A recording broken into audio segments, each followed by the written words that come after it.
ഓം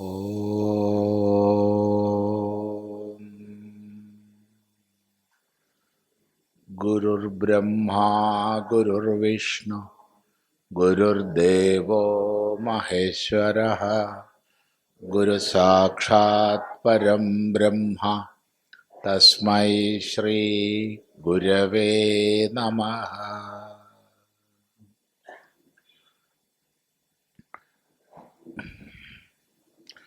എപ്പോഴാണോ ഇന്ദ്രിയാർത്ഥങ്ങളിലും കർമ്മങ്ങളിലും യാതൊരു താദാത്മ്യഭാവവും അനുഷംഗവും ഇല്ലാതിരിക്കുന്നത്, സർവസങ്കല്പങ്ങളെയും സന്യസിച്ചിരിക്കുന്ന അയാൾ യോഗാരൂഢനെന്ന് പറയപ്പെടുന്നു. തുടർന്ന് ഭാഷ്യകാരൻ പറയുകയാണ്, യഥാ ഏവം യോഗാരൂഢഃ തദാ തേന ആത്മനാ ഉദ്ധൃതഃ ഭവതി സംസാരാത് അനർത്ഥവ്രാതാത് അതഃ. യഥാ ഏവം യോഗാരൂഢഃ തദാ തേന ആത്മനാ ഉദ്ധൃതഃ ഭവതി സംസാരാത് അനർത്ഥവ്രാതാത് അതഃ. യഥാ എപ്പോഴാണോ ഏവം യോഗാരൂഢഃ ഭവതി ഇപ്രകാരം യോഗാരൂഢനാകുന്നത്, ഒരു മനുഷ്യൻ എപ്പോഴാണോ ഈ പറഞ്ഞ പോലെ യോഗാരൂഢനാകുന്നത്. ഇപ്പൊ യോഗാരൂഢന്റെ ലക്ഷണം നേരത്തെ പറഞ്ഞു, അത് മനസ്സിൽ വെക്കണം. എന്താണ്? ഇന്ദ്രിയാർത്ഥങ്ങളിലും കർമ്മങ്ങളിലും അനുഷംഗം കൂടാതിരിക്കുന്നത്, ഒന്ന്. രണ്ട്, സർവസങ്കല്പ സന്യാസിയായിരിക്കുന്നത്. രണ്ട് ലക്ഷണ പറഞ്ഞത്. അങ്ങനെ യോഗാരൂഢനാകുന്ന സന്ദർഭത്തിൽ എന്താണ് അവന് പ്രയോജനം? തേന അവനാൽ, ആത്മനാ ആളാൽ, ആത്മാ സ്വയം, ഉദ്ധൃതഃ ഭവതി ഉദ്ധരിക്കപ്പെട്ടവനാകുന്നു, ഉയർത്തപ്പെട്ടവനാകുന്നു. ആര്? അയാൾ. ആരാൽ? അയാളാൽ. അപ്പൊ അയാളാൽ തന്നെ ഉയർത്തപ്പെട്ടവനാകുന്നു. നമ്മളെ ഉയർത്താൻ ലോകത്തിൽ വേറെ ആരും വരാൻ പോണില്ല. ഭഗവാനെ എന്നെ ഒന്ന് ഉയർത്തണേ പറഞ്ഞുകൊണ്ടിരിക്കുക, അല്ലാണ്ട് ഭഗവാൻ ഉയർത്താനൊന്നും പോണില്ല. നമ്മൾ ഉയർത്തിയാൽ നമുക്ക് ഉയരാം, അത്രേ ഉള്ളൂ. നമ്മളെ വേറൊരാൾ ഉയർത്തിയാലോ ചിലപ്പോൾ എടുത്ത് താഴ്ത്തിടുകയും ചെയ്യും. പ്രശ്നമാണ്. അതുകൊണ്ട് യോഗാരൂഢനായാൽ അവൻ തന്നാൽ താൻ ഉയർത്തപ്പെട്ടവനാകുന്നു. എവിടുന്ന്? സംസാരാത്, സംസാരത്തിൽ നിന്ന്. സംസാരം എന്ന് പറഞ്ഞാൽ സൃ ഗതൗ, സൃ കുട്ടിലായാം ഗതൗ, ഇങ്ങനെ രണ്ട് ധാതുക്കളുണ്ട്. ഒന്ന് ഗത്യർത്ഥമാണ് സൃ ധാതു, അല്ലെങ്കിൽ കുട്ടിലഗതി, ഈ വളഞ്ഞു പുളഞ്ഞ ഗതി. ജനിക്കുക മരിക്കുക ജനിക്കുക മരിക്കുക എന്നുള്ള ആ കുടിലഗതിയോട് കൂടിയതാണ് സംസാരം. സംസാരത്തിൽ നിന്ന് എങ്ങനെയുള്ളതാ സംസാരം? അനർത്ഥവ്രാതം, അനർത്ഥ സമൂഹമാണ്. വ്രാതം കൂട്ടം, അനർത്ഥ കൂട്ടമാണ്. ജന്മ മൃത്യു ജരാവ്യാധി, അങ്ങനെ കാമക്രോധ ലോപമോഹമത മാത്സര്യാദി, അങ്ങനെ ഇങ്ങനെ അനേകവിധ അനർത്ഥ സങ്കടങ്ങളാണ് സംസാരം. ഈ സംസാരത്തിൽ നിന്ന് ഉയർത്തപ്പെട്ടതാകുന്നു അവൻ. ആര്? യോഗാരൂഢൻ. ആരാൽ? അവനാൽ. അതുകൊണ്ട് എന്ത് വേണം? അതഃ, അതുകൊണ്ട് ഉദ്ധരേദാത്മനാത്മാനം നാത്മാനമവസാദയേത് ആത്മൈവ ഹ്യാത്മനോ ബന്ധുഃ ആത്മൈവ രിപുരാത്മനഃ. ഉദ്ധരേദാത്മനാത്മാനം നാത്മാനമവസാദയേത് ആത്മൈവ ഹ്യാത്മനോ ബന്ധുഃ ആത്മൈവരിപുരാത്മനഃ.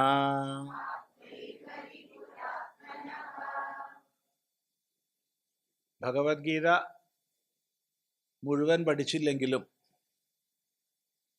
ഈ ഒരു ശ്ലോകം പോട്ടെ, ഈ ശ്ലോകം പഠിക്കാൻ കഴിഞ്ഞാൽ ജീവിതം വിജയിച്ചു.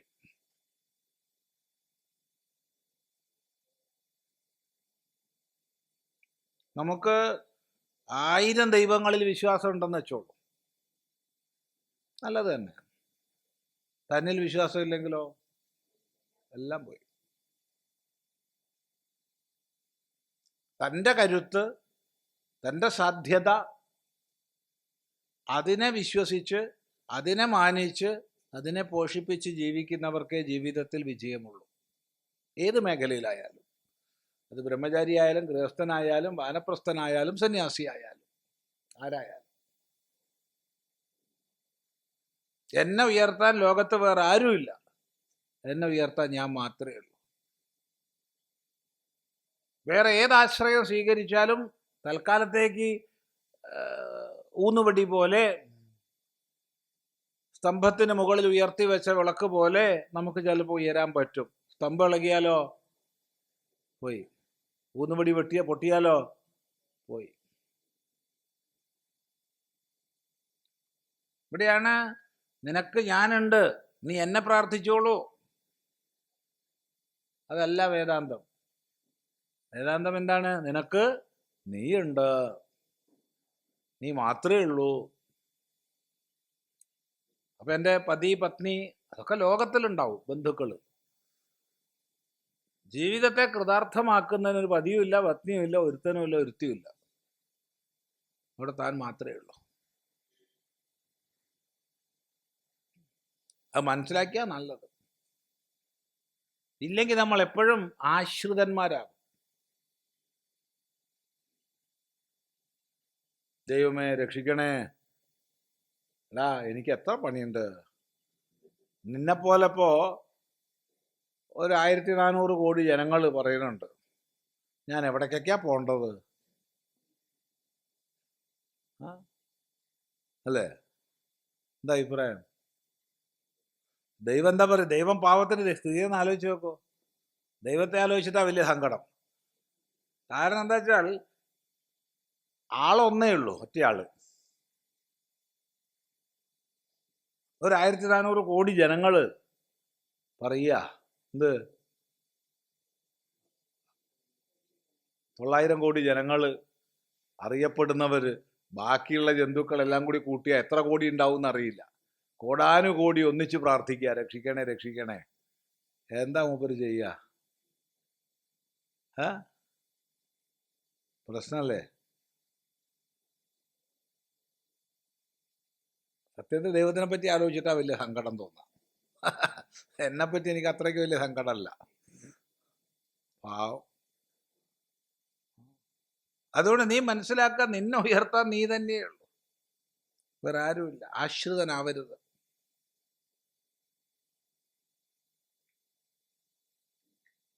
നീ നിന്നെക്കൊണ്ട് നിന്നെ ഉയർത്തിയാലും ഉദ്ധരേത് ആത്മനാ ആത്മാനം, തന്നാൽ തന്നെ ഉയർത്തിയാലും. വേറെ ആരെയും പ്രതീക്ഷിച്ച് നിൽക്കണ്ട. ചില ആൾക്കാർ ഇവിടെ വന്ന് പറയലുണ്ട്, ഇവിടെ വന്നിട്ട് പിന്നെയല്ലേ സ്വാമി എനിക്ക് വേണ്ടി ഒന്ന് പ്രാർത്ഥിക്കണേ. ഞാൻ ചോദിക്കും, നിനക്കെന്താ പണി? നിനക്കെന്താ പണി? നിനക്ക് വേണ്ടി പ്രാർത്ഥിക്കുക എൻ്റെ പണി? അതെന്താ മധ്യസ്ഥ പ്രാർത്ഥനയോ? അത് നമുക്കില്ല. മധ്യസ്ഥ പ്രാർത്ഥന കാണിച്ചാൽ വേഗം പോവാ, ക്രിസ്ത്യാനിയാവുക, അതേ വഴിയുള്ളൂ. വേറെ ആർക്കും മധ്യസ്ഥ പ്രാർത്ഥനയില്ല.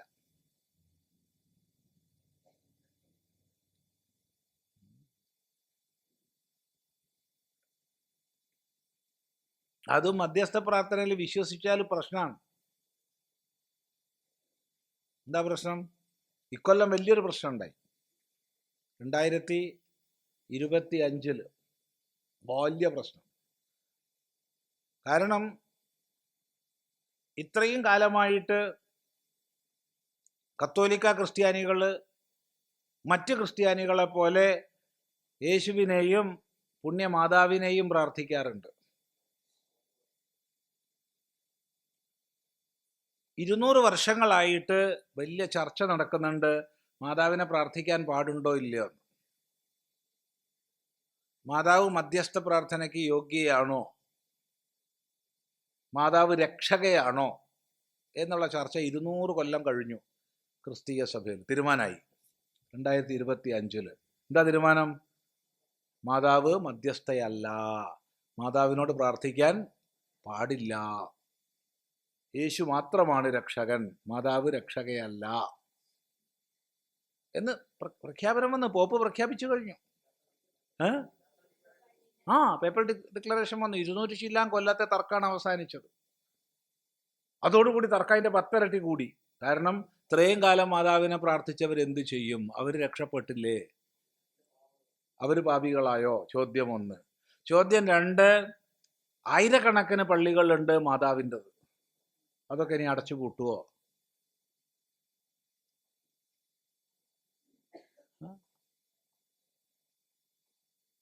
വലിയ പ്രശ്നമാണ്.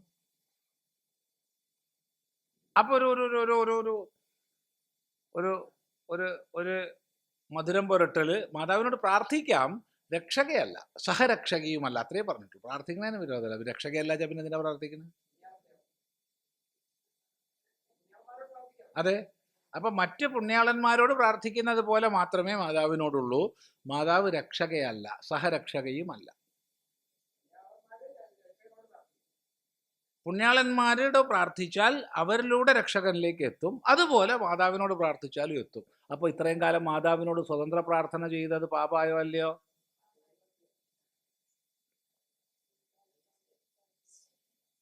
വലിയ പ്രശ്നമാണ്. ക്രിസ്ത്യൻ കത്തോലിക്കര് ലോകം മുഴുവൻ ഇന്ന് അഭിമുഖീകരിക്കുന്ന ഏറ്റവും വലിയ പ്രശ്നമാണിത്. നമുക്കിത് പിന്നെ ചിരിക്കാൻ തോന്നും, അവര് ജീവനാണ് അവരുടേത്. എന്താ കഥ?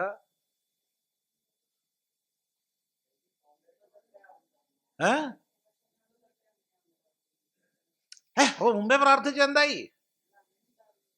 ഉണ്ടാവില്ല എന്നിപ്പോ നമ്മൾ പറഞ്ഞിട്ട് കാര്യമുണ്ടോ? ചോദ്യം വരികയല്ലേ സഭേന്റെ ഉള്ളില്. മാറ്റിയതല്ല ഭഗവാൻ. 200 ചില്ലാൻ കൊല്ലമായിട്ടുള്ള ഒരു തർക്കത്തിന് പോപ്പിന്റെ തീരുമാനം വന്നതാണ് ഈ കഴിഞ്ഞ ഒക്ടോബർ മാസം. ഡിക്ലറേഷൻ പുറത്ത് വന്നത് നവംബറിലാണ്, ഡിസിഷൻ വന്നത് ഒക്ടോബറിൽ വന്നു.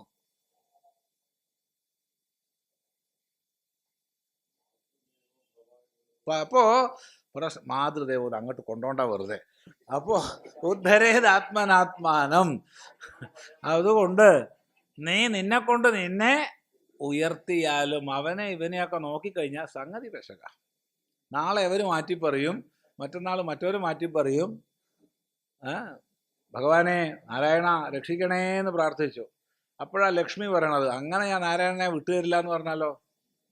നിന്നെ രക്ഷിക്കാൻ വേണ്ടി നാരായണനെ ഞാൻ വിട്ടുതരില്ല, പരമേശ്വര രക്ഷിക്കണേന്ന് പറഞ്ഞു. അപ്പോഴാണ് പാർവതി പറയണത്, അങ്ങനെ പരമേശ്വരനെ ഞാൻ വിട്ടുതരാൻ പോകുന്നില്ല. നമ്മൾ കുടുങ്ങിയോ? അമ്മയെ രക്ഷിക്കണേന്ന് പറഞ്ഞു. അപ്പോഴാ അച്ഛൻ പറയണത്, എടോ നിന്റെ അമ്മയാവണേന് മുമ്പ് അവളെ എൻ്റെ ഭാര്യ, ഞാൻ വിട്ടുതരില്ല. പ്രശ്നമായോ ഇല്ലയോ? അച്ഛാ രക്ഷിക്കണേന്ന് പറഞ്ഞാലും പ്രശ്നം.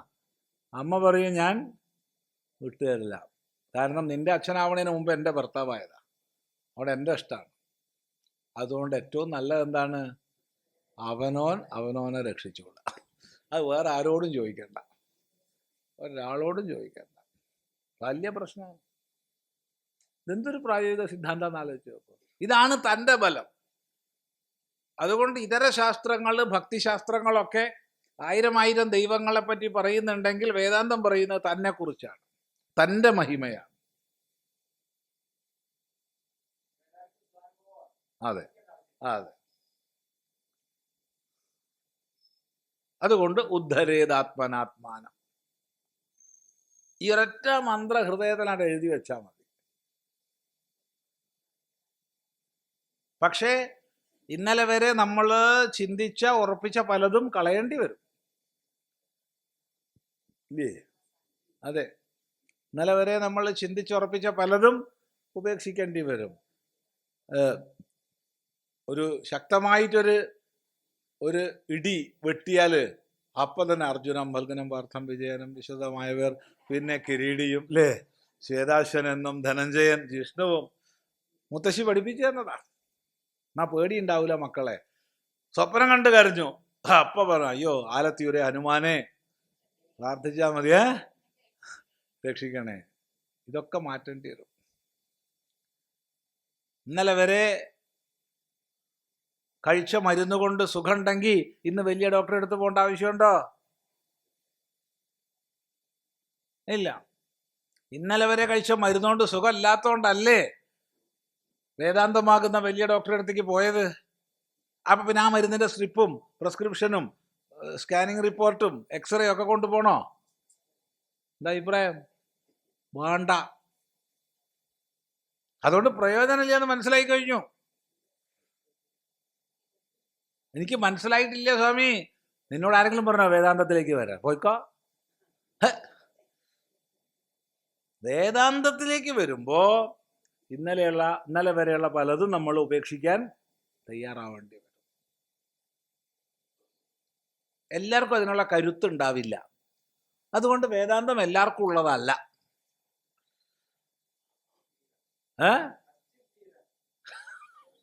ധീരന്മാർക്കുള്ളതാണ്. എല്ലാവർക്കും വഴിയുണ്ട്. സനാതന ധർമ്മത്തിൽ, ഹിന്ദു ധർമ്മത്തിൽ എല്ലാവർക്കും വഴിയുണ്ട്. വിഗ്രഹങ്ങളിലൂടെ പൂജിച്ചോളൂ, നാമങ്ങളിലൂടെ പൂജിച്ചോളൂ, മന്ത്രങ്ങളിലൂടെ പൂജിച്ചോളൂ. ഇനി അത്രയ്ക്കൊന്നല്ല, വിഗ്രഹത്തെ തന്നെ പൂജിച്ചോളൂ, ധന്യ ദൈവം എന്നും പറഞ്ഞിരുന്നോളൂ. തെറ്റില്ല, അതൊക്കെ നമ്മൾ പ്രോത്സാഹിപ്പിക്കും. അതൊക്കെ അതത് തലത്തിൽ. പക്ഷെ വേദാന്ത മഹാസൗധത്തിലേക്ക് വരുമ്പോ മറ്റു പലതും ഒഴിവാക്കേണ്ടി വരും. അതുകൊണ്ട് ഉദ്ധരേത് ആത്മനാത്മാനം, നാത്മാനം അവസാദയേത്, അത് അതിൻ്റെ അനുവാദമാണ്. ഇത്രയേ ഉള്ളൂ, ഉപദേശം ഇത്രയേ ഉള്ളൂ. ഉദ്ധരേത് ആത്മനാത്മാനം, അതിൻ്റെ അനുവാദമാണ് നാത്മാനം അവസാദയേത്. തന്നെ ക്ഷയിപ്പിക്കരുതേ, ക്ഷീണിപ്പിക്കരുതേ. നിന്നെ കൊണ്ട് നിന്നെ ഉയർത്തിയാലും ഒരിക്കലും നീ നിന്നെ ക്ഷയിപ്പിക്കരുതേ. എന്നെ ഒന്നിനും കൊള്ളൂല്ലേ, ഞാനൊരു പാവം ഇല്ലേ, ഞാൻ ഒരു പാവാണ്, എനിക്കതിനുള്ള ശക്തിയില്ല, എനിക്ക് എന്നെ ഉയർത്താനുള്ള ശക്തിയില്ല. ഇങ്ങനെ തന്നെ സ്വയം താഴ്ത്തരുതേ. എന്തുകൊണ്ട്? എന്തുകൊണ്ടെന്നാൽ ആത്മാ ഏവ ആത്മനഃ ബന്ധു, തൻ്റെ ബന്ധു താൻ തന്നെയാണ്. തനിക്കൊറ്റ ബന്ധുവേ ഉള്ളൂ, താൻ മാത്രം. അപ്പോ ഭർത്താവ്, ഭാര്യ, അച്ഛൻ, അമ്മ, ഏട്ടൻ, അനിയൻ, അതൊക്കെയോ? അതൊക്കെ ആൾക്കാർ, അത്രയേ ഉള്ളൂ. ഗുരു, ശിഷ്യൻ, ഇതെല്ലാം ആൾക്കാർ. തനിക്ക് വാസ്തവത്തിൽ ഒറ്റ ബന്ധുവേ ലോകത്തുള്ളൂ, അത് താൻ മാത്രം.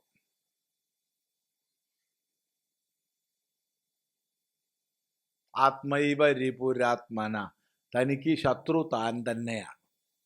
അപ്പൊ നമുക്ക് ആരാ ശത്രു ഉള്ളത്? സ്വാമി അവനെൻ്റെ ശത്രുവാ, എവളെൻ്റെ ശത്രുവാ, ഒന്നുമില്ല.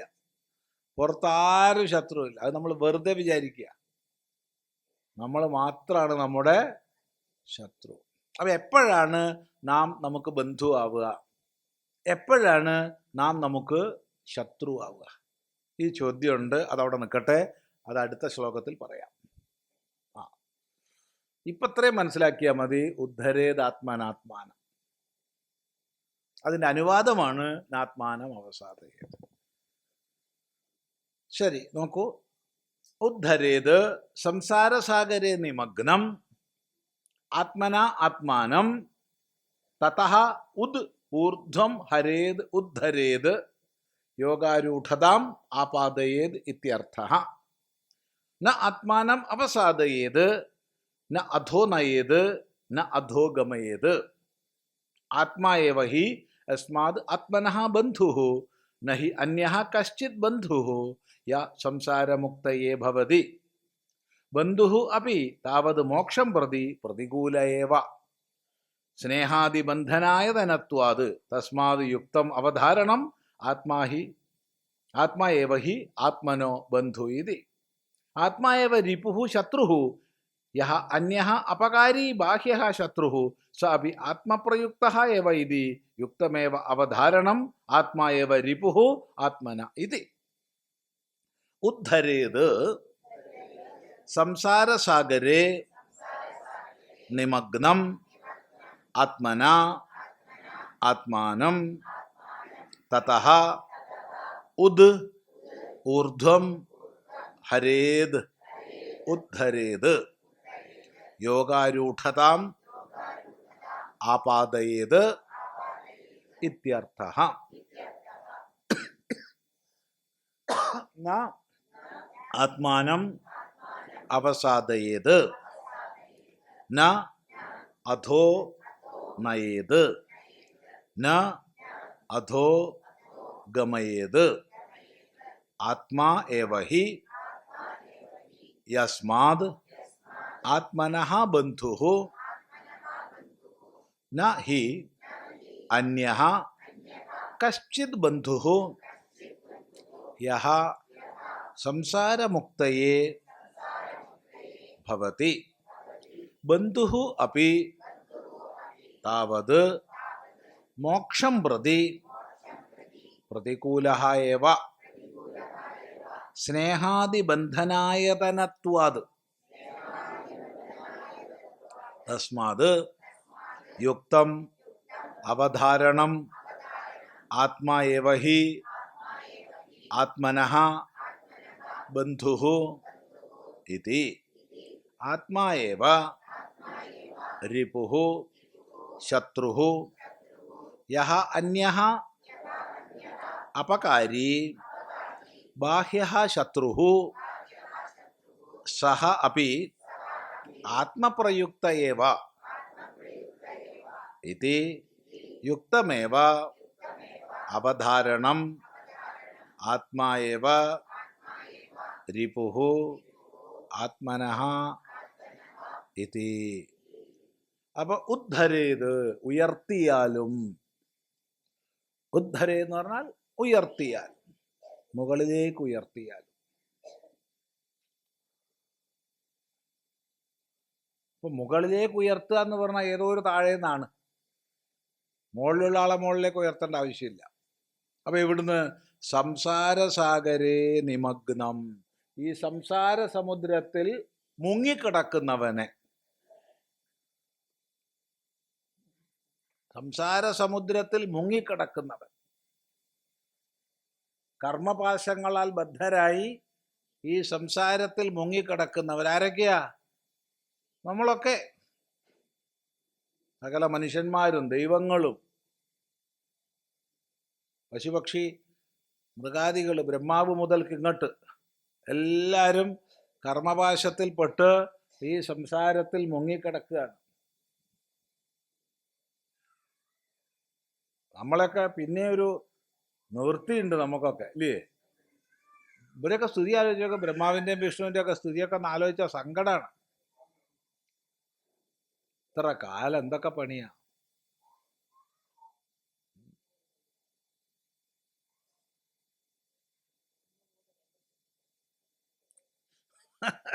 ബ്രഹ്മാവിൻ്റെ ഒക്കെ വിഷമം ബാല്യ പ്രയാസമാണ്, ബാല്യ കഷ്ടമാണ്.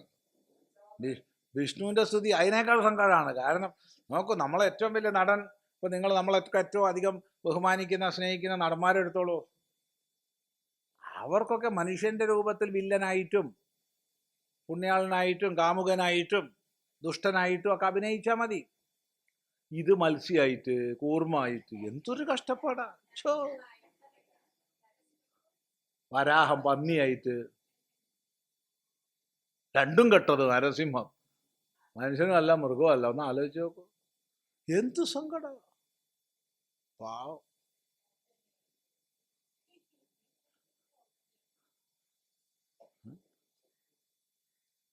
ശിവന്റെയൊക്കെ കഷ്ടപ്പാട് എത്രയാ. നമുക്കൊക്കെ ഒന്നുമില്ലെങ്കിൽ ഒരു പാത്രമെങ്കിലും ഉണ്ട് ചാപ്പാട് കഴിക്കാൻ. പാവത്തിന് അതും ഇല്ല. ഒരു തലയോടൊക്കെ പിടിച്ച് കിടക്കാനൊരു ഇടവും ഇല്ല, ഉടുക്കാനൊരു സാധനവും ഇല്ല, വെണ്ണീറും പൂശി കഷ്ടം. അപ്പൊ ഇതാണ് സംസാരം, പെട്ടിരിക്കുകയാണ്.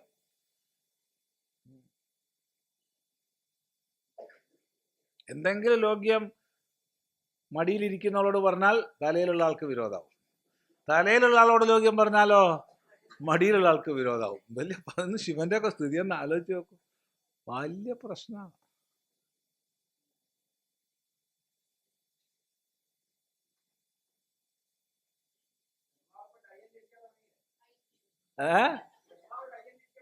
ഒക്കെ പ്രശ്നമാണ്, വലിയ പ്രശ്നമാണ്.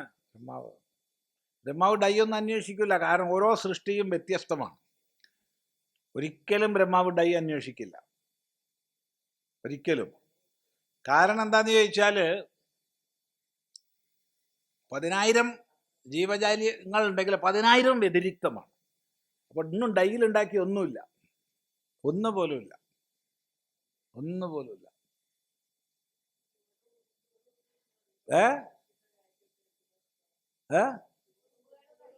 അതന്നെയാ പറഞ്ഞ, എല്ലാം വെവ്വേറെയാണ്. ഒരു ജന്തു വേറെ ഒന്നിനെ പോലെ ഇല്ല. അതെനിക്ക് മനസ്സിലായിട്ടുണ്ട്, അത് ഒഴിവാക്കിയതല്ലേ. അത് മനസ്സിലായിട്ടില്ല എന്നാ നിങ്ങൾ വിചാരിച്ച്, നിങ്ങൾ പറയുമ്പോൾ തന്നെ മനസ്സിലായിട്ടുണ്ട്. അത് ഒഴിവാക്കി വിഷയം മാറ്റി ഡൈ എന്നുള്ളതിൻ്റെ അർത്ഥം മാറ്റിയെടുത്തതാണ്. ഡൈ എന്നുള്ളതിൻ്റെ അർത്ഥം മാറ്റിയെടുത്തതാണ്. മനസ്സിലായിട്ടില്ല എന്നാ വിചാരിച്ചു അല്ലേ? ശരി, അത് നിങ്ങൾ ഡാന്ന് പറയുമ്പോഴത്തേക്ക് മനസ്സിലായിട്ടുണ്ട്.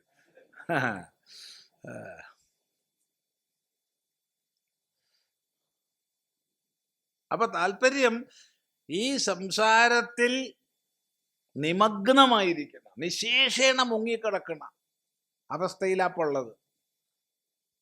ആ അവസ്ഥയിൽ നിന്ന് നീ നിന്നെ ഉയർത്തിയാലും, അതാണ് തഥ ഊർധ്വം ഹരേത്. സംസാരം എന്ന് പറയുമ്പോൾ കർമ്മപാശത്താൽ ബദ്ധരായ എന്ന് പ്രത്യേകം മനസ്സിലാക്കണം. അങ്ങനെയാണ് മുങ്ങിക്കിടക്കുന്നത്, അവിദ്യ കൊണ്ട്, അജ്ഞാനം കൊണ്ട്.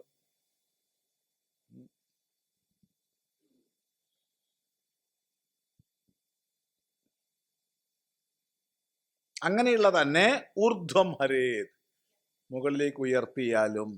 ചന്താർത്ഥം യോഗാരൂഢതാം ആപാദേത്, യോഗാരൂഢതയെ നേടിയാലും, യോഗാരൂഢനായാലും ഒരു പ്രശ്നമില്ല.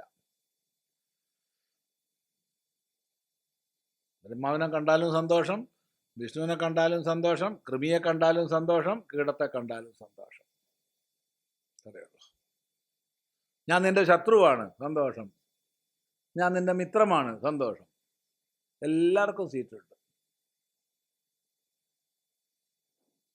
എത്ര വലുതായി എന്നാലോചിച്ച് നോക്കും.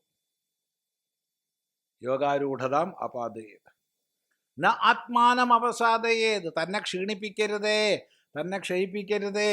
ന അധോനയേത്, താഴോട്ടാക്കരുതേ. അല്പം ശ്രദ്ധ കുറഞ്ഞാൽ താഴോട്ടായി പോകും നമ്മൾ. അതാണ് അധോ ന ഗമയേത്, താഴത്തേക്ക് താഴ്ത്തരുതേ, അധപ്പതിപ്പിക്കരുതേ. ഏതിനാ എളുപ്പം? ഉയർത്താനാണോ എളുപ്പം, താഴ്ത്താനാണോ എളുപ്പം? താഴ്ത്താനാണ് എളുപ്പം. ജീവിതത്തിൽ വലിയൊരു മരത്തിന്റെ മുകളിലേക്ക് കയറി പറ്റണമെങ്കിൽ, മലയുടെ മുകളിലേക്ക് കയറി പറ്റണമെങ്കിൽ വലിയ വിഷമമുണ്ട്. അവിടുന്ന് ഉരുണ്ട് താഴത്ത് വീഴാൻ ഒരു പണിയില്ല. ഒരു പിടി വിട്ടുകൊടുത്താൽ മതി, ഒന്നാൾ കടന്നു കൊടുത്താൽ മതി, പർവ്വതത്തിന്റെ മുകളിൽ ഉരുണ്ട് താഴെ എത്തിക്കൊള്ളും.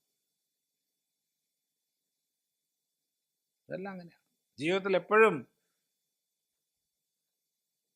തന്നെ തന്നാൽ ഉയർത്താൻ നല്ലപോലെ സാധനാനിഷ്ഠ പാലിക്കണം. സ്വയം അധപ്പതിപ്പിക്കാൻ എളുപ്പമാണ്, ഒരല്പം ശ്രദ്ധക്കുറവ് വെച്ചാൽ മതി.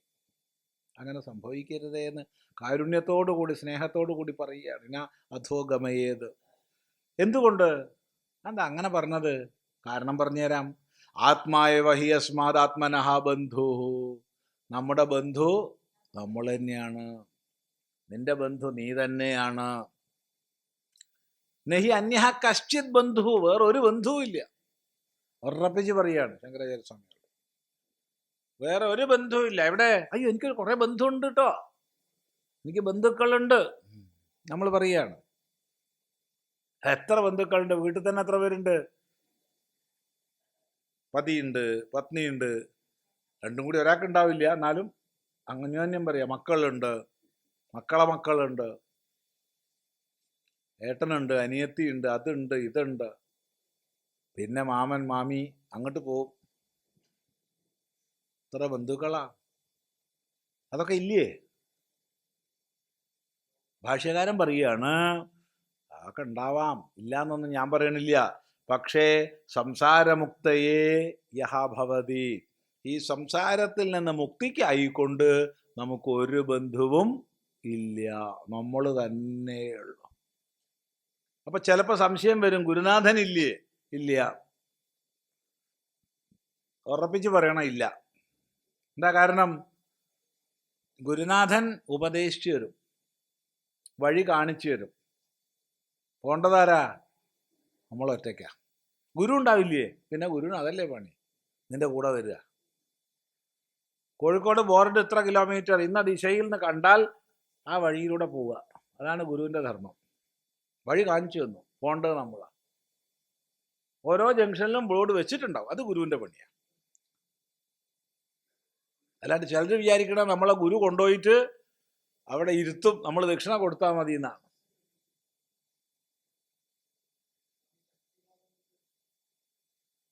ഒരു പ്രകൃതം ചിന്തിക്കുവാൻ വേറെ പ്രകൃതം പറയുള്ളൂ. അതൊക്കെ ഉണ്ട്. അതിപ്പോൾ ശക്തിവാദം ഉണ്ടാവും, തല്ലും പിടി അടക്കം ഉണ്ടാവും, അത് വേറെ പ്രകൃതം. ഇവിടെ ചിന്തിക്കണ വിഷയമാണ് പറഞ്ഞത്. ഇനി ശക്തിവാദം കിട്ടിയിരുന്നാ, ശക്തിവാദം കിട്ടിയാൽ ഗുരു ആണ് കൊണ്ടാക്കുക. ഗുരു നിനക്ക് ദീക്ഷയിലൂടെയോ ശക്തിവാദത്തിലൂടെയോ വഴി കാണിച്ചു തന്നാൽ ആ കാണിച്ചു തന്നതിനനുസരിച്ച് പോണ്ടതാരാ? അവനവനാണ്. ഗുരു കത്തി മൂർച്ചയാക്കിയിട്ട് കയ്യിൽ തന്നാൽ അത് ഉപയോഗിച്ച് കഷ്ണം നുറുക്കി കറി ഉണ്ടാക്കി കഴിക്കേണ്ടത് നീയാണ്. ഇല്ല അച്ഛാ, ചിലപ്പോൾ ഗുരു മൂർച്ചയാക്കി തന്നത് ഉപദ്രവമാവും.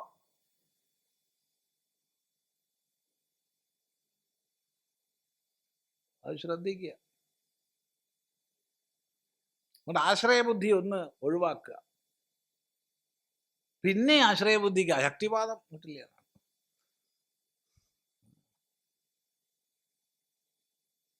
ചിന്തിക്കുക.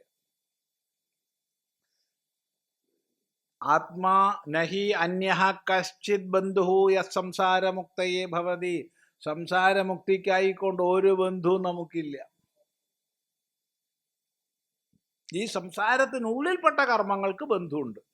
ഇപ്പോൾ ഉദാഹരണം പറഞ്ഞ യാഗങ്ങൾ, അതിൽ ബന്ധുവുണ്ട്. പതിയും പത്നിയും ഒന്നിച്ചിരിക്കണം, കർമ്മം ചെയ്യണം, വസ്ത്രമടക്കം ഒന്നിച്ച് കൂട്ടിക്കെട്ടണം, ഒന്നിച്ച് കുളിക്കണം, ഒന്നിച്ച് ഹവിസുകൾ അർപ്പിക്കണം, എല്ലാം വേണം. അതെല്ലാം സംസാരത്തിനുള്ളിൽപ്പെട്ട പരിപാടിയാണ്. സ്വർഗാദി ലോകപ്രാപ്തിക്കാണ്. സംസാരമുക്തിക്ക് ബന്ധുവില്ല. പറയാണ്, ബന്ധു അപി, ബന്ധുവാണെങ്കിലും താവത് മോക്ഷം പ്രതി പ്രതികൂല, മോക്ഷമാർഗത്തിലേക്ക് പ്രതികൂലമായിരിക്കും. നിങ്ങളുടെ അടുത്ത ബന്ധു ആരാണ് എന്ന് വിചാരിച്ച് പുറത്ത് പറയണ്ട, മനസ്സിൽ വിചാരിക്കുക. അപ്പം അയാൾ പറയുകയാണ്, ഞാൻ കുളത്തൂർ അദ്വൈതാശ്രമത്തിൽ പോകാൻ വിചാരിച്ചിരിക്കുകയാണ്. എത്രയാ? 7 ദിവസമേ ഉള്ളൂ. 8ാമത്തെ ദിവസം ഞാനുണ്ട്. സമാധാനം, പോയിക്കോളൂ. വസ്ത്രമൊക്കെ വേഗം എടുത്ത് വെച്ച് തന്നു. ടിക്കറ്റ് എടുത്തു തരണോ? ടിക്കറ്റ് എടുത്തു തന്നു. ഞാൻ കൊണ്ടാക്കി തരാവാണെങ്കിൽ കൊണ്ടാക്കി തന്നു. ഏതുവരെ? ഇവിടെ ഗേറ്റ് വരെ. വേണമെങ്കിൽ വന്ന് സ്വാമീൻ്റെ അടുത്തേക്ക് വരും. സ്വാമി വളരെ സന്തോഷമായി, ഒരാഴ്ചത്തെ ക്യാമ്പ് ഉണ്ടെന്ന് കേട്ടതിൽ വളരെ സന്തോഷം. എന്താ സന്തോഷം വെച്ചാൽ അത്ര 7 ദിവസം ഉപദ്രവം ഉണ്ടാവില്ല എന്നുള്ളതാണ്. അത് പുറത്ത് പറയില്ല. അല്ല, ഇതെങ്ങനെ അറിയാന്നുള്ളതല്ല, അങ്ങനെയാണ് അതിൻ്റെ ഒരു സമ്പ്രദായം. അപ്പം അത്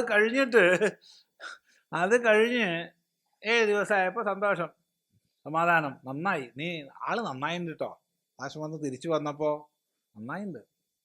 നേരെ മറിച്ച് നമ്മൾ പറയുകയാണ്, എനിക്ക് ആശ്രമത്തിൽ പോയി വളരെ ക്ലാസ്സൊക്കെ ഇഷ്ടമായി, ഞാൻ ഇനിയിപ്പോൾ ഈ ഒരു മോക്ഷമാർഗത്തിൽ പോകാനാ തീരുമാനിച്ചത്. വെറും കയ്യോട് കൂടി ആശ്രമത്തിൽ പോയി താമസിക്കണ മോശ. അവിടെ എൻ്റെ ഷെയർ ഇങ്ങോട്ട് തന്നേക്കും, ഞാനത് ആശ്രമത്തിൽ കൊണ്ടു കൊടുക്കാം. അല്ലാണ്ട് വെറുതെ നിങ്ങൾ വന്നിട്ട് കാര്യം ആശ്രമത്തിൽ? ഹ, വീട്ടിൽ അടിപിടി ലഹളം ഉണ്ടാവുമോ ഇല്ലയോ? എന്താ അഭിപ്രായം? ഉണ്ടാവും. ഞാന് നീ എല്ലാം ഇവിടെ ഇട്ടിട്ട് പോയിക്കോ, അതിന് കുഴപ്പമില്ല. നിന്റെ ഒരു വസ്ത്രം മാത്രം വെച്ചാൽ നീ എടുത്തോളൂ. തയ്ക്കാത്തതൊന്നും എടുക്കണ്ട, അത് വേറെ ആർക്കെങ്കിലും ഞാൻ തയ്ച്ചു കൊടുത്തോളാം. നിന്റെ ഷേപ്പിൽ തയ്ച്ചതൊക്കെ നീ കൊണ്ടുപോയിക്കോളൂ, അത്രേ ഉള്ളൂ.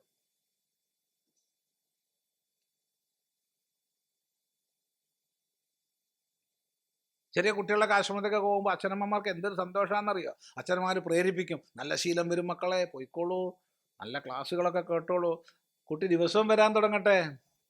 ഇത്രയ്ക്കൊന്നും വേണ്ട കേട്ടോ. സന്യാസിമാരായിട്ട് അങ്ങനെ അടുത്ത് ഇടപഴകണ്ട, ചീത്തയായി പോവും. അപ്പം അമ്മയല്ലേ എന്നോട് ആദ്യം പോയിക്കോളാൻ പറഞ്ഞ്? അതൊരു ദൂരമൊക്കെ വെച്ചിട്ട് പോകാനല്ലേ പറഞ്ഞത്, ആഴ്ചയിൽ ഒരിക്കലൊക്കെ പോകാനല്ലേ പറഞ്ഞത്, ദിവസം പോകാൻ പറഞ്ഞു? ഇതാണ് സ്ഥിതി, ഒരു സംശയമില്ല. ഇതാണ് ലോക സ്വഭാവം. അല്ലാതെ ആർക്കെങ്കിലും അഭിപ്രായം ഉണ്ടെങ്കിൽ ഇപ്പൊ പറയാം. അതുകൊണ്ടാണ് ഭാഷ്യകാരൻ പറയണത്, ബന്ധുവാണെങ്കിലും മോക്ഷമാർഗത്തിലേക്ക് പ്രതികൂലമായിരിക്കും, ധർമ്മമാർഗത്തിൽ അനുകൂലമായിരിക്കും. ധർമ്മമാർഗത്തിൽ അനുകൂലമായിരിക്കും. അപ്പൊ ചിലർ പറയും, ഇല്ല സ്വാമി, ഞാനും ഭാര്യ ഒരേ മനസ്സാ, ഞാനും ഭർത്താവ് ഒരേ മനസ്സാ, ഞങ്ങൾ രണ്ടും ഒന്നിച്ചല്ലേ തീർത്ഥയാത്രകള്, ക്ഷേത്ര ദർശനം ഒക്കെ ധർമ്മമാ. മോക്ഷം എന്നുള്ളതിലേക്കാണ്ട് പോണുണ്ടെങ്കിൽ അപ്പം തെറ്റും, അപ്പം പിരിയും, ഒരു സംശയമില്ല. അത്രയ്ക്ക് വേണ്ട കേട്ടോ. അധ്യാപ്രസംഗി അധ്യാപ്രസംഗി ചില വാക്കൊക്കെ ഉണ്ട്.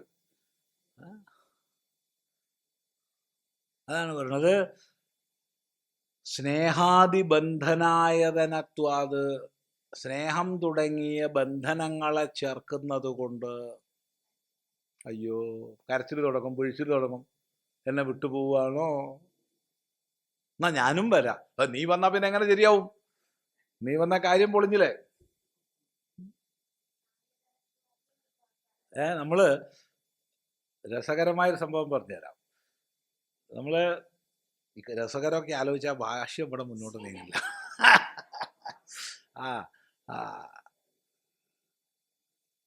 നമ്മളെ മാർഗം സന്യാസ മാർഗം എന്ന് നിശ്ചയിച്ചു കോളേജിൽ പഠിക്കണ കാലത്ത്.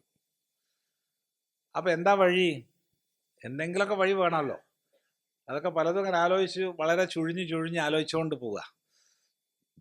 അപ്പോൾ മൂത്ത ഏട്ടനോട് നല്ല സോപ്പിട്ട് കാര്യം പറഞ്ഞു. ഒന്ന് അച്ഛനോടും അമ്മേനോടും പറയണോ? ഞാൻ പറയാം, ഞാൻ ഏറ്റു, പറയണേ, വേണ്ട പോലെ പറയണം. വേണ്ട പോലെ പറയുന്നേ. അപ്പോൾ മൂത്ത ജ്യേഷ്ഠനാണ്, രസികനാണ്. അങ്ങനെ എന്താ പറയാഞ്ഞേ? എടോ, സാഹചര്യം ഒത്തു കിട്ടണ്ടേ?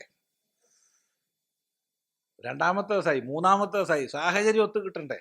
കിട്ടണില്ല. കുറേ ദിവസം കാത്തു, ക്ഷമ നശിക്കാനായി, മൂപ്പര് പറയണമില്ല. അങ്ങനെ ഒരു ദിവസം അച്ഛനും അമ്മയും തമ്മിൽ എന്തോ ഗംഭീര ഫൈറ്റ് ഉണ്ടായതാണ്. ലഹള ഉണ്ടായിട്ട് ആ ചൂടിലാണ് രണ്ടാളും. അപ്പോഴാണ് ഏട്ടൻ, കേട്ടോ എന്ത്, ഇവന് സന്യസിച്ചു പോണത്രേ. എന്റെ ഏട്ടോ, എന്നെ എങ്ങനെ പറ്റിച്ചല്ലോ. ഉടനെ തന്നെ അച്ഛൻ അകത്തു പോയി ഒരു 2 രൂപ നോട്ടെടുത്ത്, ഇപ്പോഴും ഓർമ്മയുണ്ട്, തന്നു. നീ വിഷം വാങ്ങിക്കോളൂ, നിന്റെ അമ്മയ്ക്കും എനിക്കും തന്നോളൂ, അത് തന്ന് നീ ബ്രഹ്മാനന്ദ രസാനുഭൂതികളിൽ വിലയിച്ചോളൂ. അപ്പൊ അത് പൊളിഞ്ഞു, അത് നടന്നില്ല. ഇനിയിപ്പോൾ എന്താ വഴി എന്ന് ആലോചിച്ചു. ഇനിയിപ്പോൾ എന്താ വഴി? അപ്പോൾ ഒരു വഴി കണ്ടുപിടിച്ചു. എന്താ വഴി വെച്ചാൽ, ആദ്യം കേരളത്തിൽ, പിന്നെ കേരളത്തിന് പുറത്ത് ഭാരതത്തിൽ മുഴുവൻ ഒരു യാത്ര ഒറ്റയ്ക്ക്, അതിന് സമ്മതം ചോദിക്കുക. അതാണ് രണ്ടാമത്തെ പരിപാടി. അതൊരു സൈക്കിൾ യാത്ര ആയിക്കോട്ടെ, സൈക്കിൾ യാത്ര. അച്ഛനാരാമോൻ, ഒരു കാര്യം ചെയ്തോട്ടെ, നീ പോയിക്കോളൂ, സൈക്കിളിൽ പോയിക്കോളൂ, നിന്റെ ഏട്ടനും കൂടി കൂടെ വന്നോട്ടെ. പോയില്ലേ, പൊളിഞ്ഞില്ലേ? ഏട്ടനും കൂടി കൂടെ വന്നോട്ടെ, രണ്ടാൾ പോയാലൊരു സുഖമല്ലേ? അതും പൊളിഞ്ഞു. അപ്പൊ നോക്കണേ, അതാണ് പറഞ്ഞത് സ്നേഹാതിബന്ധനായ ധനത്വ. അത് സ്നേഹമാണ്, വേറൊന്നല്ല. ദേഷ്യം കൊണ്ടല്ല അവരങ്ങനെ പെരുമാറുന്നത്. അവർ പെരുമാറുന്നത് സ്നേഹം കൊണ്ടാണ്. പക്ഷെ ആ സ്നേഹം മോക്ഷമാർഗത്തിലേക്ക് എന്താണ്? തടസ്സാണ്. അതാണ് സ്നേഹാതിബന്ധനായ ധനത്വ. തസ്മാത് യുക്തം അവധാരണം. അതുകൊണ്ട് വളരെ നന്നായിട്ടുണ്ട്. എന്ത്? ആത്മായവ ഹി ആത്മനോ ബന്ധു ഇതി. തനിക്ക് ബന്ധു താൻ മാത്രമേ ഉള്ളൂ, വേറെ ആരുമില്ല. മോക്ഷമാർഗത്തിൽ, ധർമ്മമാർഗത്തിൽ ബന്ധുക്കളുണ്ട്, അത് പ്രത്യേകം ശ്രദ്ധിക്കുക. കാമമാർഗത്തിൽ ബന്ധുക്കളുണ്ട്, അർത്ഥമാർഗത്തിൽ ബന്ധുക്കളുണ്ട്. പക്ഷെ മോക്ഷമാർഗത്തിൽ അവനോ മാത്രമേ ഉള്ളൂ.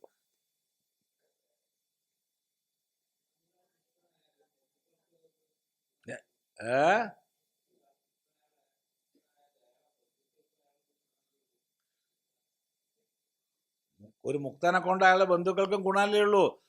അത് മുക്തനായിട്ടല്ലേ അറിയണത്. അതിന് മുമ്പ് അറിയോ?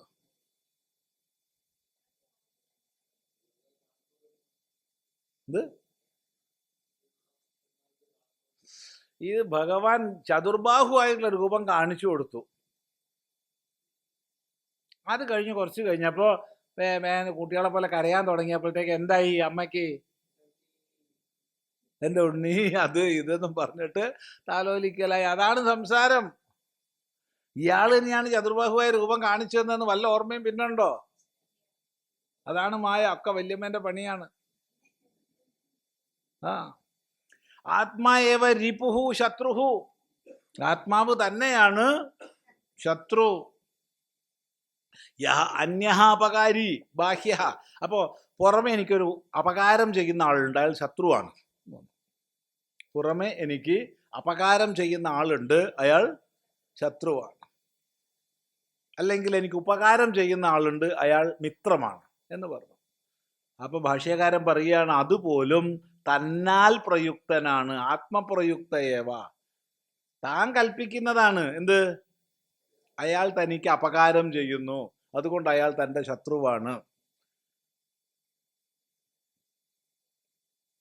അത് നമ്മൾ കൽപ്പിക്കുന്നതാ, ഇല്ലേ? ശരിയല്ലേ? അതെ. നമുക്ക് നമ്മൾ ചെറിയ കുട്ടികളാവുമ്പോൾ, കൊച്ചു കുട്ടികളാവുമ്പോൾ ഒരു ഡോക്ടർ ഇഞ്ചക്ഷൻ ചെയ്യാൻ വെച്ചോളൂ. അപ്പം ആ കുട്ടിയെ സംബന്ധിച്ച് ആരാണ് ഡോക്ടർ? ഏറ്റവും വലിയ ശത്രുവാണ്. തന്നെ കുത്തി വേദനിപ്പിക്കുന്ന ആളാ. പക്ഷെ കുറച്ച് കഴിഞ്ഞ് രോഗം മാറിയപ്പോഴോ ബന്ധുവാന്ന് മനസ്സിലായി, മിത്രാന്ന് മനസ്സിലായി. അപ്പൊ കുറച്ചു നേരത്തേക്ക് ശത്രുവായിട്ട് ആരാണ് കൽപ്പിച്ചത്? താനാണ്. കുറച്ചു നേരം കഴിഞ്ഞപ്പോൾ നേരത്തെ ശത്രുവായി കണക്കാക്കിയത് ഇപ്പം ആരാന്ന് മനസ്സിലായി? മിത്രാന്ന് മനസ്സിലായി. ആത്മപ്രയുക്ത. അയാൾ രണ്ടുമല്ല, അയാളുടെ ഡ്യൂട്ടി ചെയ്യാണ്. ഇത്രയേ ഉള്ളൂ എല്ലാം. ആത്മപ്രയുക്ത.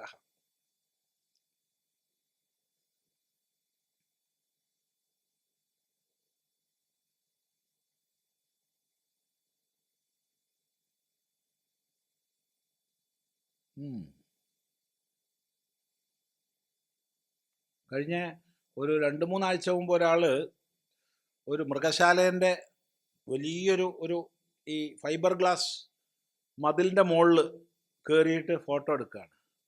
അയാൾ കയറി സെൽഫി എടുക്കുകയാണ്. അപ്പോൾ താഴെ സിംഹമുണ്ട്. ഇപ്പം സിംഹം ആരാണ്? മിത്രമാണ്, അഭിമാനമാണ്. കഷ്ടകാലത്തിലുള്ള കാല് ഇടറി വീണുപോയി. ഇപ്പം എന്തായി? ഒന്ന് ആലോചിച്ച് നോക്കൂ. സിംഹം ചാപ്പെട്ടു. ആദ്യം എവിടെയാ പോയി കടിച്ചത്? ഒറ്റ കടിയിൽ ചത്തുപോയി. ഇവനെന്ത് ചെയ്യാനാ? സെൽഫി എടുക്കാൻ കയറിയതാണ്.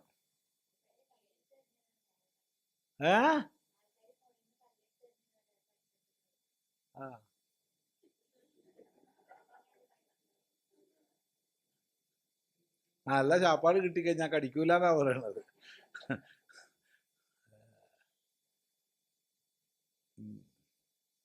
ഇതെല്ലാം ആത്മപ്രയുക്തമാണ്. അതുകൊണ്ട് തൻ്റെ ബന്ധു താൻ തന്നെ, തൻ്റെ ശത്രു താൻ തന്നെ. ഇത് മനസ്സിലാക്കിയാൽ തന്നെ കൊണ്ട് തന്നെ ഉയർത്തണം. ഒരിക്കലും ഒരിക്കലും തന്നെ അധപ്പതിപ്പിക്കരുത്. ഇതാണ് ഉപദേശം. ആത്മാ ഏവ ബന്ധുഃ ആത്മാ ഏവ രിപുഃ ആത്മനഃ ഇതി ഉക്തം. തത്ര കിം ലക്ഷണഃ ആത്മനഃ ബന്ധുഃ കിം ലക്ഷണഃ വാ ആത്മനഃ രിപുഃ ഇതി ഉച്യത്തെ. ആത്മാ ഏവ ബന്ധുഃ ആത്മാ ഏവ രിപുഃ ആത്മനഃ ഇതി ഉക്തം. തത്ര കിം ലക്ഷണഃ ആത്മനഃ ബന്ധുഃ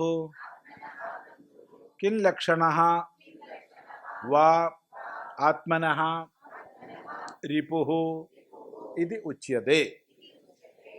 അപ്പോൾ താൻ തന്നെയാണ് തനിക്ക് ബന്ധു, താൻ തന്നെയാണ് തനിക്ക് ശത്രു എന്ന് പറഞ്ഞത് മനസ്സിലായി. പക്ഷെ എങ്ങനെയുള്ള താനാണ് തനിക്ക് ബന്ധുവാകുന്നത്?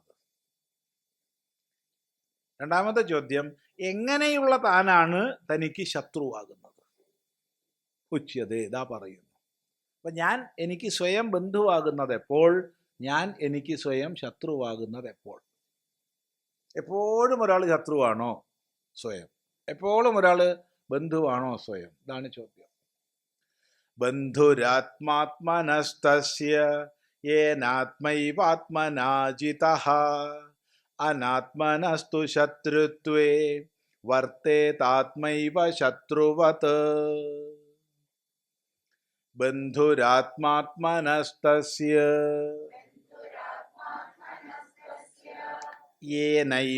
യേനാത്മൈവാത്മനാ ജിതഃ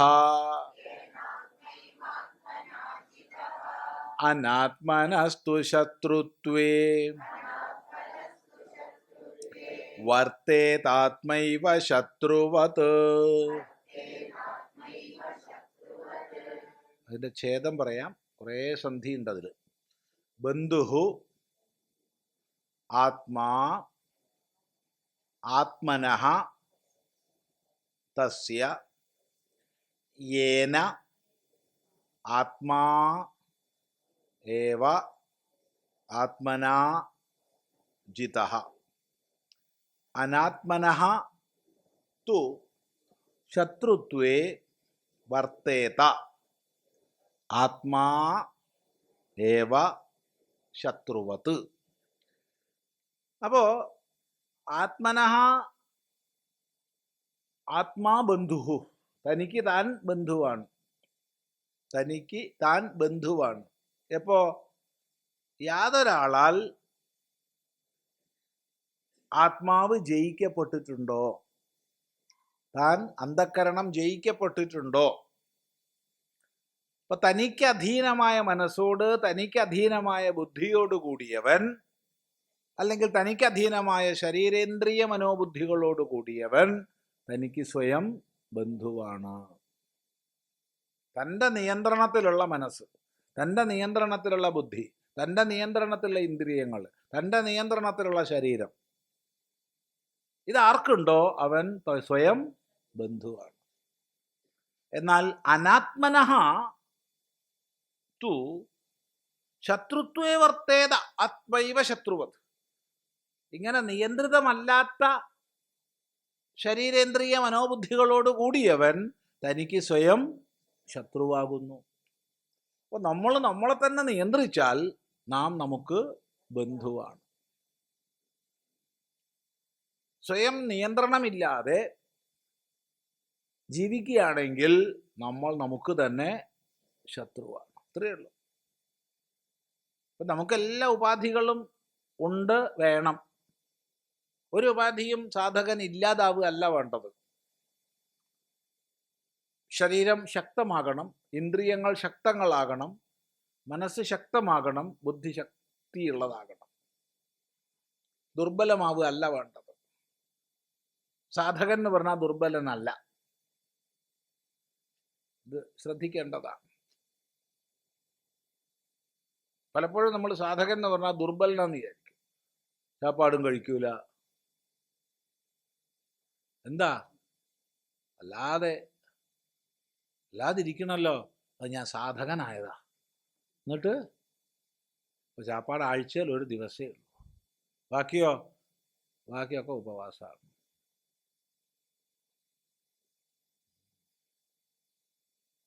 അവനെ ആസുര നിശ്ചയം എന്നാണ് ഭഗവാൻ പറയുന്നത്. അവൻ ആസുര നിശ്ചയത്തെ സ്വീകരിച്ചവനാണ്.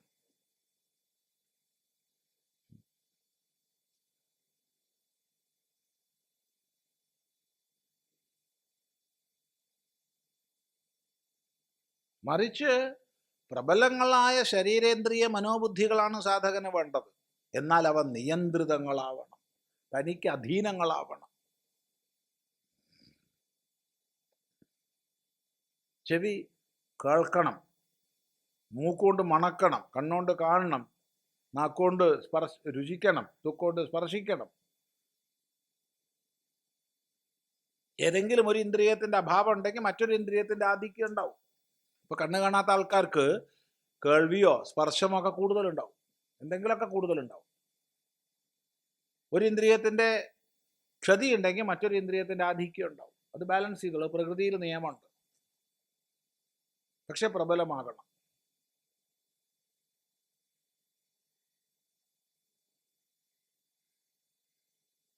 അതുകൊണ്ട് ശാന്തി മന്ത്രങ്ങളിൽ പോലും സകല ഇന്ദ്രിയങ്ങളുടെയും മറ്റു വാദികളുടെയും ബലമാണ് പ്രാർത്ഥിക്കുന്നത്, ദുർബലതയല്ല. അത് പ്രത്യേകം ശ്രദ്ധിക്കുക, ദുർബലതയല്ല.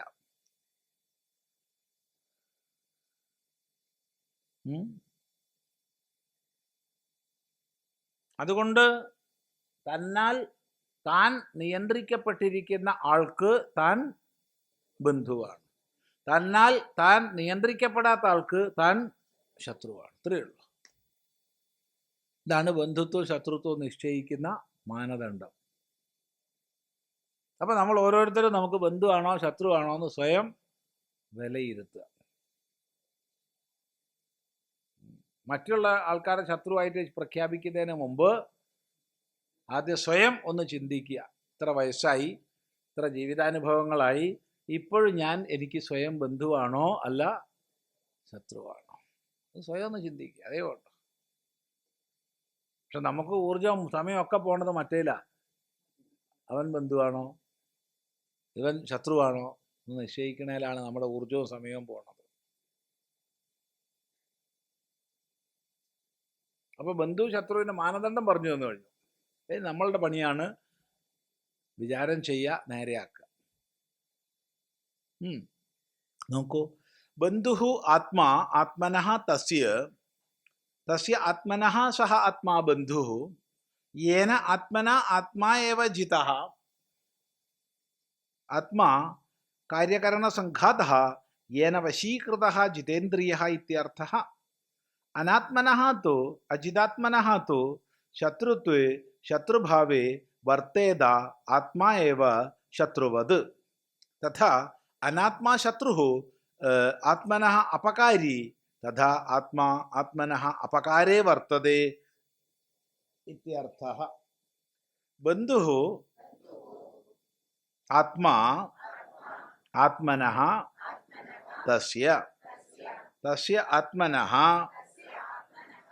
സഹ ആത്മാ ബന്ധുഃ യേന ആത്മനാ ആത്മാ ഏവ ജിതഃ ആത്മാ കാര്യകരണസംഘാതഃ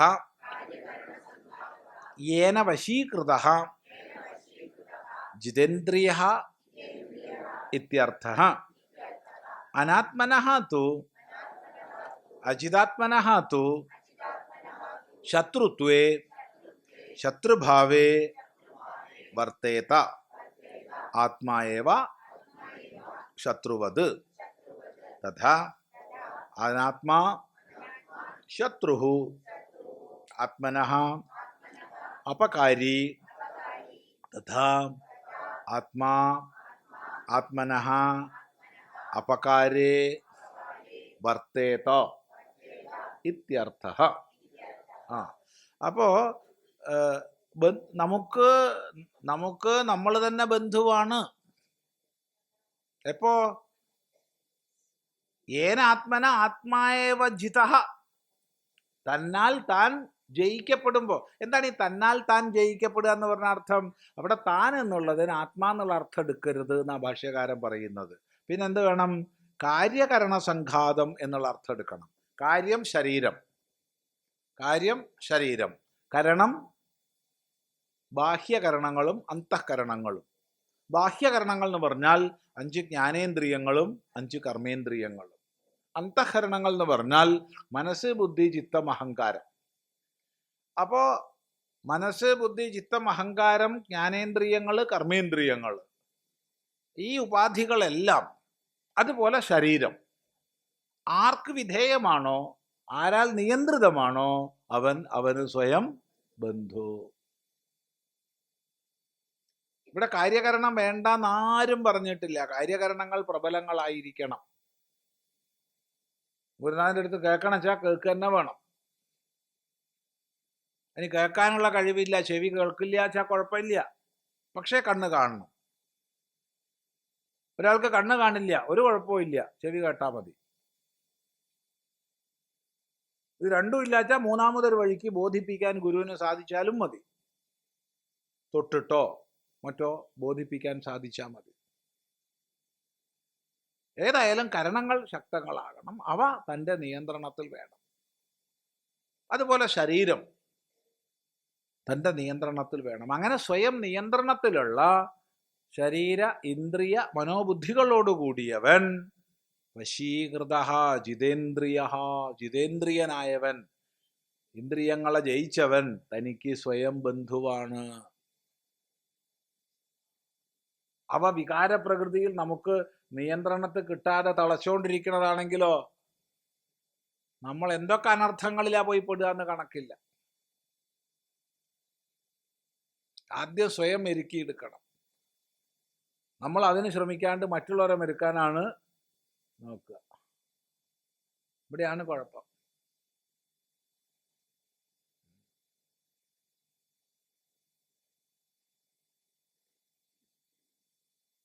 മോളെ മെരുക്കാൻ നോക്കും, മോനെ മെരുക്കാൻ നോക്കും, അല്ലേ? സ്വയം മെരുക്കിയിട്ടും ഉണ്ടാവില്ല. പിന്നെ എങ്ങനെയാ അവരെ മെരുക്കാൻ കഴിയുക?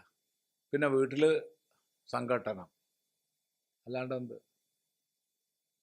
നേരെ മറിച്ച് സ്വയം മെരുക്കിയിട്ടുണ്ടെങ്കിൽ അത് കണ്ടവര് നിയന്ത്രിതരാകും. മക്കള്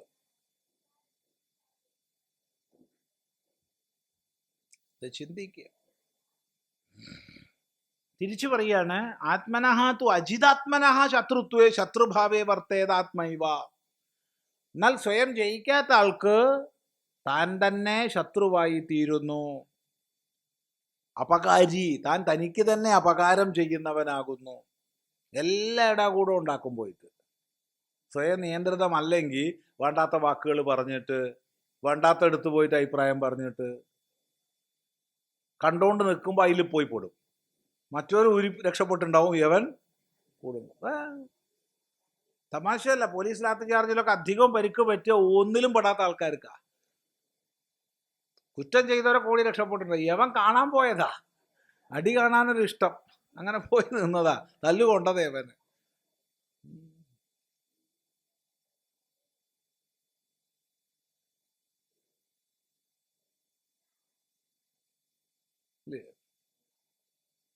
ഇതില്ല, എന്താ അതിന് പറയാ, ഈശ്വർ ഇഫക്റ്റ്.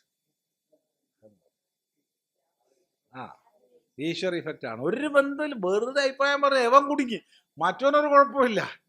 ഇതാ സംഭവിക്കുക നമുക്ക്. പൊതുവെ നിങ്ങൾ നോക്കിക്കോളൂ, അങ്ങാടിയിലൊക്കെ അടി ഉണ്ടാവുന്നത് ശരിയായ അടിയുടെ കാരണക്കാർ പോയിട്ടുണ്ടാവും. അവർ ചിലപ്പോൾ അപ്പുറത്ത് നോക്കി ചിരിക്കുന്നുണ്ടാവും, എവരിവിടെ കൂടും.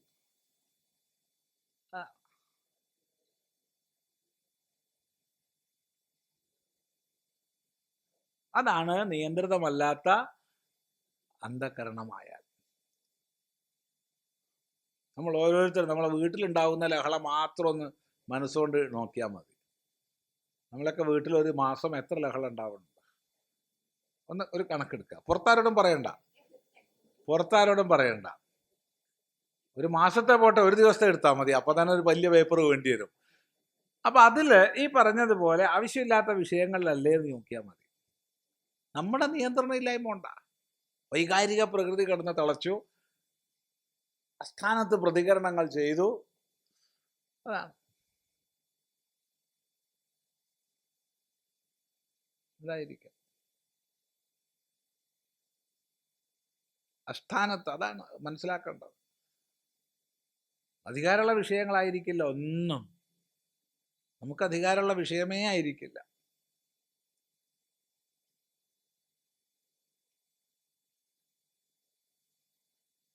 ഒന്ന് ചിന്തിച്ചു നോക്കൂ, അല്ലേന്ന്.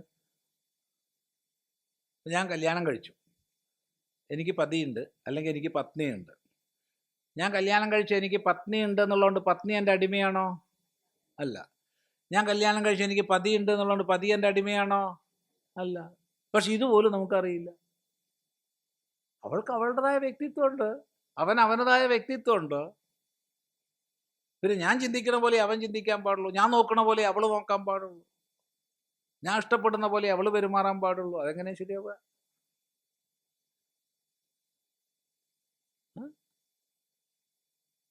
അടി നമ്പർ 1 കാരണം അല്ലേ? അധികാരമില്ലാത്ത അസ്ഥാനത്ത് ഉള്ള നമ്മുടെ ചിന്തകൾ.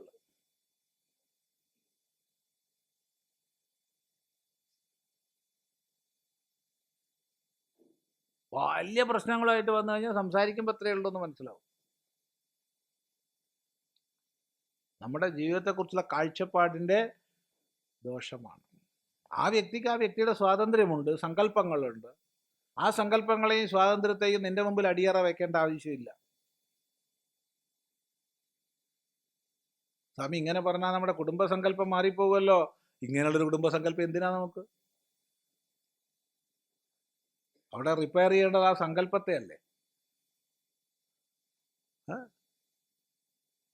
ചിന്തിച്ചു നോക്കൂ.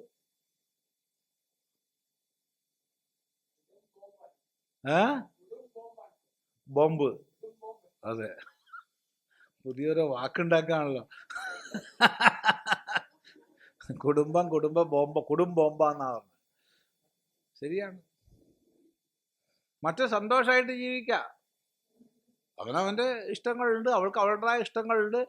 രണ്ടുപേർക്കും കോമൺ ആയിട്ട് ചിലതൊക്കെ ഉണ്ടാവും. ആ പൊതുവായിട്ടുള്ളതിൽ യോജിക്കുക, അല്ലാത്തതിൽ സന്തോഷം. എന്ത് സുഖമാണ്. കോമൺ മിനിമം പ്രോഗ്രാം അതേ പറ്റുള്ളൂ, അതിൽ കൂടുതൽ പറ്റില്ല. അതിൽ കൂടുതൽ പറ്റണമെങ്കിൽ ഒരാൾ മന്ദനായിരിക്കണം, അതൊക്കെ വ്യക്തിത്വം ഉണ്ടാവരുത്.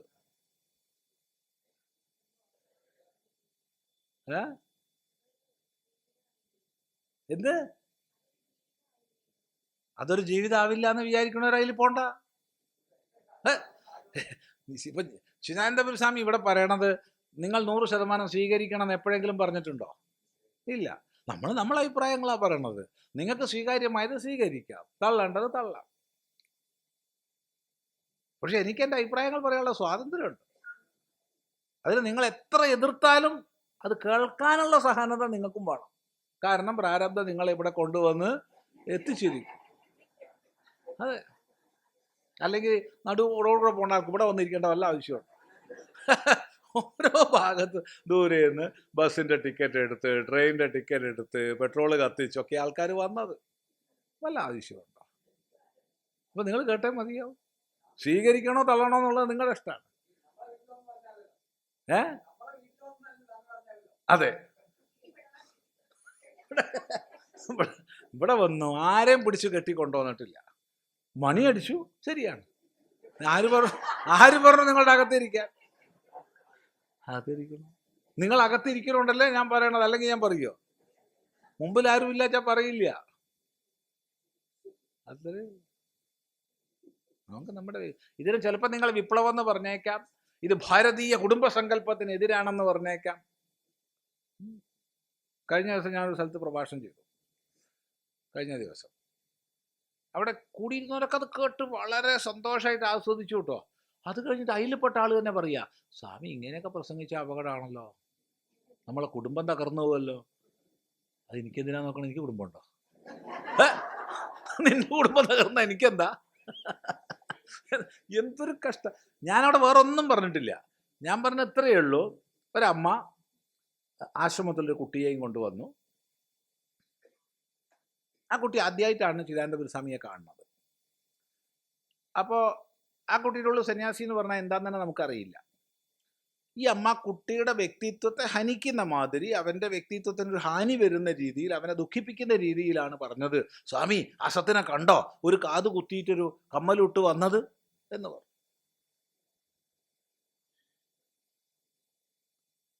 അപ്പം ഞാൻ പറഞ്ഞു, നന്നായി മിടുക്കാൻ, ഒരു കാത് കുത്തിയില്ലേ, ഇനി ഒന്ന് കുത്തിയാൽ പോരെ.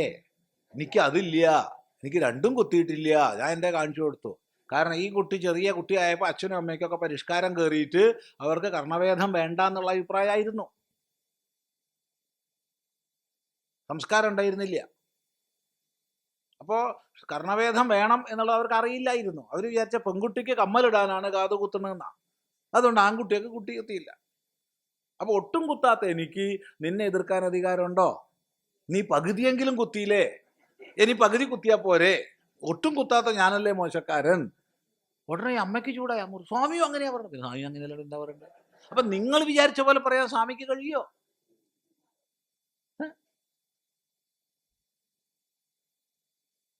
ചിന്തിക്കുക. അതുപോലെ തന്നെ ഇന്നത്തെ ഈ പുതിയ കുട്ടികളുടെ ഡാൻസിനെ കുറിച്ച്, പുതിയ കുട്ടികളുടെ പലജാതി ഡാൻസ് പാട്ടൊക്കെ ഉണ്ട്. ഞാനതിന് അനുകൂലമായിട്ട് പറഞ്ഞു. ഇപ്പൊ റാപ്പിനൊക്കെ അനുകൂലമായിട്ട് പറഞ്ഞു. നമ്മൾ നോക്കൂ, നമ്മൾ യുവത്വത്തിൽ, നമ്മൾ ബാല്യത്തിൽ, നമ്മളെ അച്ഛനും അമ്മയ്ക്കും എത്ര അഹിതമായിരുന്നു നമ്മുടെ ഓരോ ചിട്ടയും. ഓൻ പോന്നാ കണ്ടോ, അമ്മ പറഞ്ഞ്, അച്ഛൻ പറയും, ഒരു സംസ്കാരം വേണ്ടേന്നൊക്കെ അന്ന് ചോദിച്ചിരുന്നവര്. അപ്പൊ അതെന്താ അത്ര സഹിഷ്ണുത നമുക്ക് പുതിയ തലമുറയോട് ഇല്ലാത്ത? അവരുടെ ആ ഒരു വേവ് ലെങ്ത്തിലേക്ക് പോവാൻ നമുക്ക് കഴിഞ്ഞാൽ എത്ര സന്തോഷമാണ്. നമ്മൾ വിചാരിക്കുന്നിടത്തേക്ക് അവരെ കൊണ്ടുപോകണോ? എന്തിനത്? നമ്മളെക്കാൾ ബുദ്ധിയുള്ളവരാണ് നമ്മളെ കുട്ടികൾ, ഒരു സംശയമില്ല. അവർക്ക് മൂല്യങ്ങളെ കൊടുത്താൽ മതി. അതുകൊണ്ട് മാറുന്ന സമൂഹത്തിന് മാറാത്ത മൂല്യങ്ങൾ കൊടുക്കുക. അതാണ് രംഗനാഥൻ സ്വാമിയുടെ പുസ്തകത്തിൻ്റെ പേര് ഉദ്ധരിച്ച് പറഞ്ഞു, eternal values for a changing society എന്ന്. ആ സൊസൈറ്റിയുടെ ചേഞ്ച് നമ്മൾ അംഗീകരിക്കണം.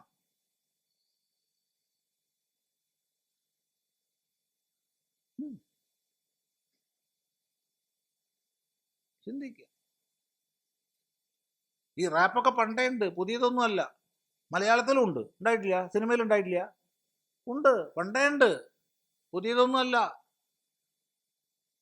മലയാളത്തിൽ തന്നെ ഒരു ലതാ മങ്കേഷ്കറാണോ പാടിയിരുന്നത്? കദളി ചെങ്കദളി. റാപ്പാണത്.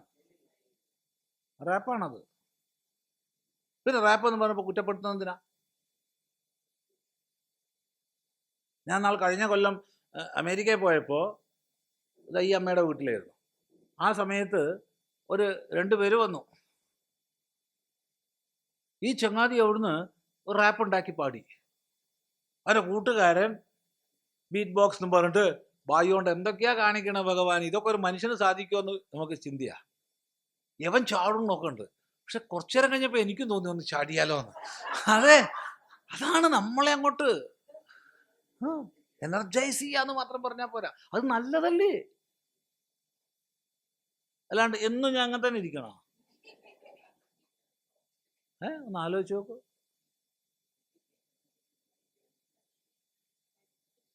അപ്പൊ ഈ ആശയങ്ങൾ പറയുമ്പോ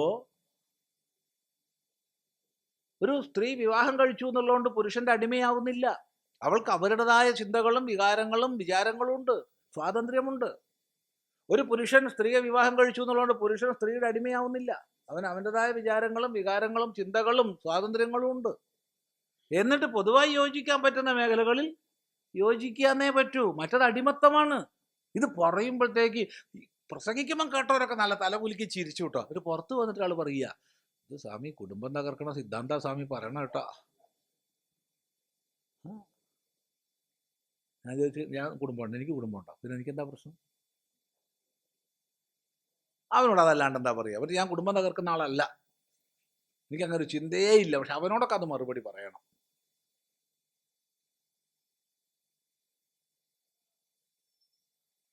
ചിന്തിക്കുക. അപ്പോ ചുരുക്കി പറഞ്ഞാൽ നമ്മുടെ ഇന്ദ്രിയങ്ങള്, അന്തഃകരണം നമ്മുടെ നിയന്ത്രണത്തിലാവുക, അതേ ഉള്ളൂ. വേറെ ആരും നമ്മളെ നന്നാക്കാനും വരുന്നില്ല, ചീത്തയാക്കാനും വരുന്നില്ല. ഇതാണ് സത്യം. നമ്മൾ വെറുതെ പറയും അവൻ എൻ്റെ കുട്ടീനെ ചീത്തയാക്കി, അവൻ എൻ്റെ കുട്ടീനെ നന്നാക്കി. ഒന്നുമില്ല. നമ്മൾ തന്നെ. നമ്മളാണ് നമുക്ക് ബന്ധു, നമ്മളാണ് നമുക്ക് ശത്രു. അത് ഓർമ്മിച്ച് ജീവിച്ചാൽ നല്ലത്. സന്തോഷം.